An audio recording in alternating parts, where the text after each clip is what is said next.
Hello દોસ્તો, good morning, જય શ્રી રામ। ચાલો આજે જઈએ જલેબી હનુમાન દાદાના દર્શન કરવા માટે। ચાલો। આ મંદિર માંગરોળ, સુરત, ગુજરાતમાં આવેલું જલેબી હનુમાન મંદિર એક પ્રખ્યાત અને પ્રાચીન મંદિર છે, જે 150 વર્ષથી 250 વર્ષ જૂનું હોવાનો અંદાજ છે। તેની અનોખી લીલા છે। છત વિનાનું મંદિર છે। અહીંયા ભગવાન હનુમાન દાદાને જલેબી અને ઇમરતી ભોગ પવિત્ર પ્રસાદ ચડાવવામાં આવે છે અને ભક્તોની ઈચ્છા પૂર્ણ કરવા માટે દેવતાને વિઝાવાલે હનુમાન દાદા તરીકે પ્રખ્યાત છે અને લોકોની મનોકામના પૂર્ણ પણ થાય છે અને વિઝા જેને દેશ વિદેશમાં જેને જ્યાં જવું હોય ત્યાં એ લોકોના વિઝા પણ થઈ જાય છે। જે કામ અટકતું હોય તે કામ પણ પૂર્ણ થઈ જાય છે।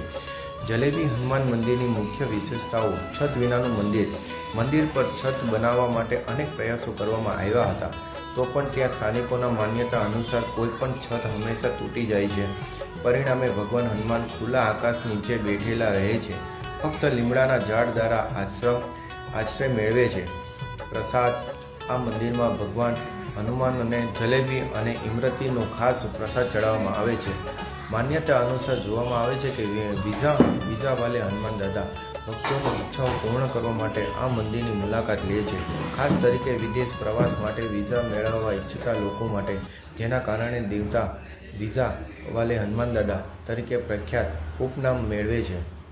આ મંદિર સુરતથી આશરે 50 કિલોમીટર દૂર માંગરોળ ગામ, ગુજરાતના મોટા મિયા વિસ્તારમાં આવેલું છે। ખાસ દિવસો શનિવાર અને મંગળવાર ભારે ભક્તોની ભીડ જોવા મળે છે અને આ દિવસે એક ભવ્ય મહાપ્રસાદ સામુદાયિક ભોજન સમારંભનું આયોજન કરવામાં પણ આવે છે। જય શ્રી રામ।